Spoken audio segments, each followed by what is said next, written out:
গাজা সংহতি কর্মসূচিতে পরিবারসহ অংশগ্রহণের অভিজ্ঞতা তুলে ধরে ফেসবুকে এক আবেগঘন স্ট্যাটাস দিয়েছেন দেশের প্রখ্যাত আলেম ও ইসলামী চিন্তাবিদ মাওলানা আব্দুল হাই মোহাম্মদ সাইফুল্লাহ। স্ট্যাটাসে তিনি লেখেন, এই কর্মসূচি শুধু প্রতিবাদের মাধ্যমই নয়, বরং একটি প্রজন্মের হৃদয়ে ন্যায়ের বোধ জাগিয়ে তোলার এক গুরুত্বপূর্ণ মুহূর্ত হয়ে উঠেছিল। শনিবার রাতে সামাজিক যোগাযোগ মাধ্যম ফেসবুকে দেওয়া এক স্ট্যাটাসে এই অনুভূতি ব্যক্ত করেন তিনি। স্ট্যাটাসে সাইফুল্লাহ লিখেন, বাসায় ফিরে শুনেন তার 3 মেয়ে তাদের মায়ের সঙ্গে ফ্ল্যাগ হাতে রাস্তায় গিয়েছিল। ফিরে এসে তারা চোখ মুখে আবেগ নিয়ে জানালো কিভাবে মানুষের তীব্র প্রতিক্রিয়া ও ভালোবাসার ঢেউ তারা দেখেছে। তিনি উল্লেখ করেন, রোদে হাঁটা, আয়োজনে খরচ সব মিলিয়ে কর্মসূচিটি কষ্টসাধ্য ছিল। ওয়ালটন আবারো মিলিয়নিয়ার অফারে ওয়ালটন ফ্রিজ কিনে আপনিও হয়ে যেতে পারেন মিলিয়নিয়ার।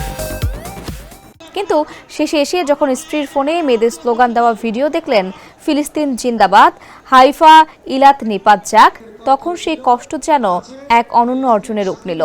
মাওলানা সাইফুল্লাহ আরও লিখেন, কর্মসূচির আসল সাফল্য ছিল শিশুদের অন্তরে ন্যায়ের প্রতি ভালোবাসা সৃষ্টি করা এবং সামষ্টিক চেতনার বীজ বপন।